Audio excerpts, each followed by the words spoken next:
sa buhok. Marami na ang laging may foil sa bag dahil sa bisa nito. Maliit na roll.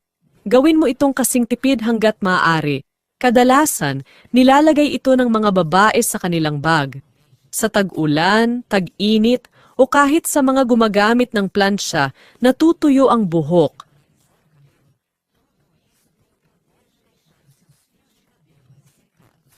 Nagiging sobrang lamig ang buhok. Nakakabwisit ang mga nakatayong buhok. Para sa maarte, napakahirap nito. Nangyayari ito dahil may static charge ang buhok, kaya tumataas. Kahit anong haplos mo, hindi ito mawawala.